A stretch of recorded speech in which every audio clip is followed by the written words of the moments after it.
Starter sur Indestar. Jusqu'à 21h, vous écoutez Starter sur Indestar, votre programme moto deuxième de la saison, et je crois que c'est le 30e numéro de Starter, Jolan. Ouais. On fête notre anniversaire des 30 épisodes. Voilà. On a fêté ton anniversaire de tes 25 épisodes cette semaine. Un quart de siècle. Épisode d'une année, toi. Ouais, c'est ça. Voilà, bon anniversaire Jolan en retard. Merci beaucoup. Et donc ce soir, nous fêtons un anniversaire, non pas les 3 ans, mais la 3e génération de la Dacia Sandero, qui est tout simplement la voiture la plus vendue en Europe depuis 3 ans. Donc ça c'est assez énorme. Les stats qu'elles ont. C'est la bonne idée de Dacia. Alors déjà Dacia, c'est une bonne idée d'offrir une marque low cost en France avec des modèles qui tiennent bien la route. Quand je dis bien la route dans tous les sens du terme, en termes de marketing produit, et la version 2 était déjà très bien en rapport avec on va dire le équipement prix, quoi, le rapport prix-équipement. Sur la 3e génération, je trouve, on va le voir, qu'ils ont fait encore plus fort, et à mon avis ça va faire très mal. Ils sont forts, ces Roumains. Alors ouais, enfin des Roumains français, parce qu'on rappelle que Dacia c'est Renault, c'est groupe Renault, donc certes c'est d'origine roumaine, mais ça a été bien françaisisé. La preuve justement avec cette nouvelle Dacia, puisque elle est basée sur une plateforme moderne qui est celle de la Clio 5. Donc là pour le coup c'est assez novateur, parce que jusqu'à maintenant les Dacia étaient basés sur des anciennes plateformes de Renault, alors que là ils ont pris la plateforme de la Clio 5, donc qui est toute neuve, qui est de l'année dernière. Ils n'ont pas fait du châssis recyclé comme ils faisaient à l'époque, donc ça va permettre d'avoir des moteurs et des équipements finalement d'une Renault moderne. Donc ça c'est le premier bon point pour la Dacia Sandero. Donc elle est bien lookée, quoi. Elle est carrément bien lookée, elle a des dessous tout neufs. Et tu vois d'ailleurs en parlant de le relookage de la voiture, moi je l'ai toujours trouvé immonde, cette voiture. Immonde à ce point-là? Moi je l'ai trouvé banale, mais pas immonde. Non, mais c'est un SUV dégueulasse. Enfin, je suis désolé s'il y a Dacia qui nous écoute, mais j'ai jamais aimé les courbes de la voiture. Mais là, celle-ci, franchement, magnifique. Tu l'aimes bien, ok. Bon, alors par contre, je t'enlève le terme SUV de la bouche, parce que pourquoi c'est pas SUV. C'est pas un SUV. Non, clairement. Non, c'est une petite polyvalente style Peugeot 208 ou Renault Clio, quoi, tout simplement. Non, là, donc là, tu parlais de la ligne. Effectivement, je la trouve plutôt cool, la nouvelle ligne. Alors, ils ont gardé rien de l'ancienne génération, sauf le gabarit plus ou moins, mais ils l'ont donc complètement redessiné, avec par exemple une ligne de pare-brise qui est beaucoup plus aérodynamique, parce que jusque sur cette version là c'était assez parpaing, on va dire, dans le look. Là ils ont fait en sorte que ils ont un peu baissé la hauteur de quelques centimètres, 2 cm je crois, c'est ça. Et puis il y a des choses qui la rendent plus haut de gamme, comme par exemple la signature lumineuse qui est full LED. Donc t'en parlais en antenne, c'est en Y, et ça sera repris sur les futurs modèles Dacia. Moi je trouve que ça, pardon je te coupe, mais je trouve que ça ressemble au feu de Volvo. Ouais, alors l'idée c'est que effectivement, que tu vois, chez Peugeot ils ont les griffes, chez Renault ils ont autre chose, et finalement ils ont une signature lumineuse, mais au bout d'un moment ça finit quand même par se ressembler, quoi. À moins qu'ils nous fassent je sais pas un W, tu vois, à un moment donné chez Volkswagen peut-être. Mais bon, ça va être compliqué, quoi. Je sais pas si tu l'as dit, mais aussi à l'arrière de la voiture le bouton pour le coffre est en dessous le logo. Oui, parce qu'ils avaient un bouton de coffre qui était très basique, quoi, comme les voitures anciennes, avec qui dépassait. Là t'as l'ouverture qui est vachement mieux intégrée, et pareil sur les poignées de porte, t'avais des palettes noires toutes moches, tu sais, à l'ancienne. Arrête avec les palettes, moi tout de suite, tu vois, j'ai l'image de la Lada avec les sièges en bois, alors le truc Alors non, c'était pas si moche que ça, quoi. Mais c'était pas très beau, alors que là t'as des poignées type frigo, là, comme les voitures modernes. Ils se sont améliorés. Donc ça fait tout de suite un peu plus haut de gamme.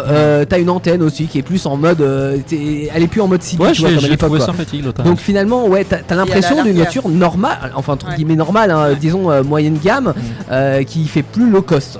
Mais ce qui m'a le plus impressionné, je sais pas si vous avez vu, il y a les photos de l'intérieur. Alors non pas parce que ça a changé complètement, mais il y a quand même on est passé vraiment dans une nouvelle génération, ça se voit, tu vois. Tu vois, moi j'ai actuellement la photo sous les yeux, parce que les auditeurs ne le voient peut-être aussi en vidéo, mais je la trouve énormément spacieuse, la voiture. Alors Dacia dit qu'ils ont gardé vont même augmenter un petit peu l'habitabilité tout en gardant le même gabarit. On a 21 litres de rangement et un coffre de 328 litres, donc ce qui est plutôt pas ça mal. Fait à peu près quoi, 8 litres le coffre à peu près, un truc comme ça. Non, 328 litres. Ah, 328 litres, pardon. Bah 8 litres, t'imagines, tu non, mets 2 bouteilles d'eau. C'est pas pour moi. Mais t'as surtout une planche de bord qui donne envie. Elle a du style, tu vois, il y a un peu de couleur, il y a des tissus qui ont été mis aussi sur les contreportes. T'as le nécessaire, c'est plutôt ergonomique. Alors certes, t'as pas l'écran full digital 3D et compagnie que t'as par exemple sur une 208 ou une Clio, mais t'as quand même un écran entre les compteurs qui est plus le petit rectangle en écriture orange dégueulasse que t'avais avant. C'est vrai. T'as des commandes de clim qui sont les mêmes que le Duster ou que sur la Clio 4, donc à affichage numérique et qui sont vraiment sympas, je trouve, chez Renault. Tu peux avoir la carte main libre, tu peux avoir le freinage automatique d'urgence, tu peux avoir le frein à main électrique que perso je trouve à chier, mais il est là. Je suis d'accord. Tu l'as sur ta Mégane 3, voilà, ça sert à rien, il faut pas faire de burn dans les ronds-points, c'est nul. C'est frustrant. C'est frustrant. Mais bon, il a le mérite d'être là. Il y a l'alerte d'angle mort, il y a les capteurs de lumière de pluie, et puis un petit peu plus tard, on aura aussi droit à un toit panoramique et ouverture électrique. Donc c'est plutôt cool. Alors bien sûr, tout ça c'est pas forcément sur de l'entrée de gamme, mais il y aura le droit. C'est comme sur l'écran central 8 pouces qui est pour être à l'intérieur sur les versions haut de gamme. Et pour les versions d'entrée de gamme, ils ont pensé à des solutions finalement plutôt intelligentes. On a vu une petite vidéo de chez nos cousins de chez POA, là, nos amis de chez POA, qui montre un système où en fait tu as ton smartphone. Donc, tu as un support de smartphone dans la voiture, donc très pratique pour poser ton smartphone à l'endroit où normalement il y a un écran tactile. Et en fait, la bonne idée, c'est que tu as une appli Dacia qui te permet de synchroniser les informations de ta voiture avec ton téléphone. Ce qui fait que c'est pas simplement un kit Bluetooth où tu vas pouvoir mettre la radio ou le GPS. Là, tu as des informations, par exemple, sur ta consommation instantanée. Si tu règles la radio au volant avec les petites palettes, les petits commodos, bah finalement ça augmente.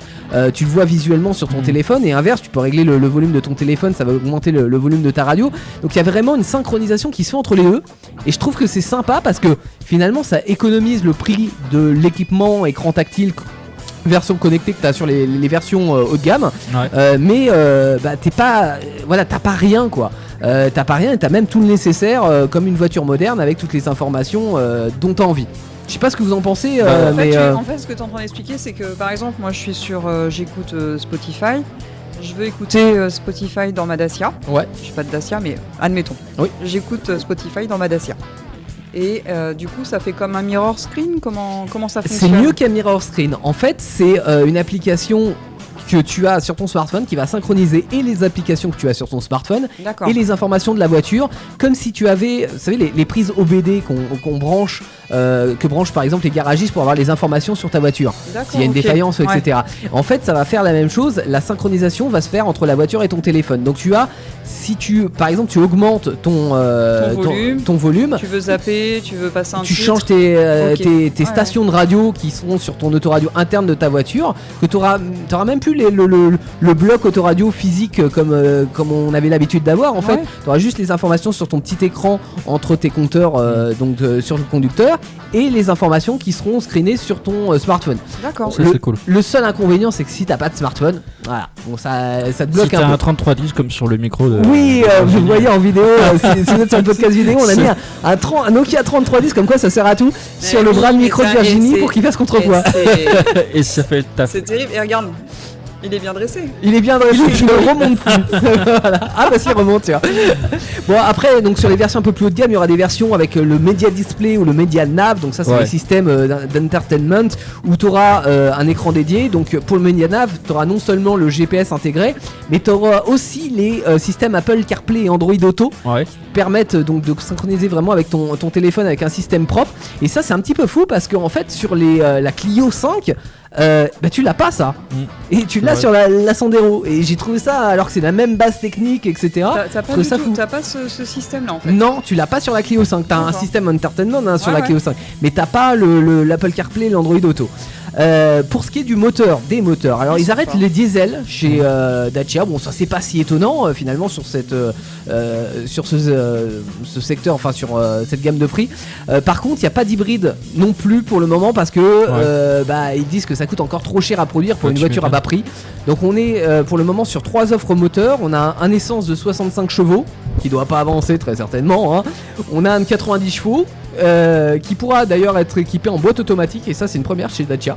Et on pourra aussi acheter une version essence GPL de 100 chevaux si on a envie, si on est gros rouleur par exemple. C'est correct, ça peut être une offre alternative. Tu peux t'amuser, hein, avec 100 chevaux. 100 chevaux, ouais, bon après t'es sur une Sandero qui pèse quand même à peu près une tonne 1. Ah oui, s'amuser, c'est pas forcément le mot que j'aurais employé. Dacia, c'est familial ou... Oui. Ouais, voilà. C'est la voiture pratique et pas chère, tu vois. Au pire, tu peux t'amuser en allant faire les courses, tu vois. Oui, ils vont aussi reconduire la version Stepway qui a fait un carton sur la génération actuelle. La Stepway, en gros, c'est une Sandero habillée en SUV. Hein. T'as quelques infos dessus, Jojo? Alors, ouais, j'ai quelques infos. Elle est à partir de 13 000 euros. Okay. Voilà, donc c'est un prix qui est assez raisonnable. Qui est très abordable, ouais. Pour les gens qui veulent pas non plus verser des 1000 et des cents dans une grosse voiture. Moi, ce que j'ai trouvé joli sur cette voiture, c'est la calandre avec les fils de carbone qu'il y a dessus. Ouais. Et en plus, ce qui est parce qu'elle est vraiment habillée différemment de la Sandero classique. Elle est vraiment différente. Et ce que j'ai vu, c'est que en fait, si tu veux, les fils de carbone, ils sont posés à chaud directement. C'est ça qui fait la spécificité de la Stepway en fait. D'accord, c'est le truc spécial de la Stepway. Une finition Porsche quoi, quasiment sur une Dacia maintenant. Et aussi il y a le capot de la Stepway qui n'est pas le même et c'est la seule marque à l'avoir fait. D'accord, voilà. Ok. Bon, il y aura sûrement aussi une version break surélevée de 7 places qui arrivera dans les prochains mois. Alors ça n'a pas été encore confirmé officiellement, mais on a nos sources. Ouais, et l'idée de la break 7 places, c'est de remplacer le Logi qui est le monospace de chez Dacia. On sait que le secteur du monospace ça commence un petit peu à se casser la gueule. Ça vieillit un peu, hein. Ouais, et le Logi va s'arrêter et ça pourrait être une version Dacia un peu Duster, non non, pas de peut-être surélevé, ouais. On va dire basé sur la Stepway en rallongé, quoi. Ouais. Et ça en fera une version break surélevée cette place. Ce qui est sûr, c'est que la version normale et la Stepway donc seront dispo dès la fin de l'année. Ouais. C'est 2022, je crois, non? Non, de la fin de l'année, la 2020. Ah, la fin de l'année, oui, pardon. Ce qui est fou, c'est que malgré cette montée en gamme qui est bien visible autant à l'intérieur qu'à l'extérieur, et le prix de base n'augmente que de 400 €. Donc on pourra avoir une Sandero 3ème génération à partir de 8690 €. Ce qui est un minimum de 6 000 € moins cher que les concurrentes finalement, et notamment sa cousine Clio. Et là, c'est la première chose que je me suis demandé en voyant un petit peu toutes les qualités qu'elle pouvait avoir cette voiture, c'est on peut s'interroger sur la cannibalisation des ventes de la Sandero sur la Clio, ce qui est déjà un petit peu le cas sur la version actuelle, parce qu'on disait en intro que c'est la voiture la plus vendue en Europe, alors que c'est aussi la Clio, la 208 doivent être sur la 2ème et 3ème marche du podium, où il y a la Polo aussi ou la Golf sur le podium, mais on peut se poser la question. On peut se poser la question, je suis quoi. Avec toi, mais je sais pas, moi Tu resterais je resterai Clio. Ouais. Clio, ouais. D'accord. En fait, moi je me dis, si t'as 15 000 € à mettre dans une voiture et que tu veux acheter donc une petite polyvalente comme ça, est-ce que la bonne idée c'est plutôt d'acheter une Clio d'entrée de gamme, donc avec un moteur qui doit faire 65 chevaux et l'autoradio de base et l'équipement vraiment de base, ou une Sandero qui pour 15 000 balles, t'as une version 90 ou 100 chevaux bien équipée, full option quoi, qui est sur la même catégorie. Je pense qu'il y a vraiment un débat là-dessus, tu vois. Vu comme ça, c'est vrai que ça offre un peu plus de possibilités. En plus, la Sandero, ça serait une petite familiale. Je crois qu'elle est un tout petit peu plus grande que la Clio, ça se joue à quelques centimètres. Hein. Vraiment sur le gabarit, on est vraiment à peu près dans les mêmes eaux. Hein. Mais sur deux offres similaires du même groupe avec la même base technique et finalement des lignes qui se ressemblent avec des équipements qui vont se ressembler, la Sandero est quand même 8000 balles moins cher quoi. C'est un peu fou je trouve. Ouais. Donc à voir, on le verra dans les chiffres de vente, mais de toute façon ça rapportera à Renault ou à Renault dans les deux cas. C'est juste que quand tu fais deux offres comme ça, faut faire attention à vraiment distinguer. Je pense que la Clio de toute façon elle conservera des équipements qui seront propres à la Clio, qui seront pas disponibles sur la Sandero.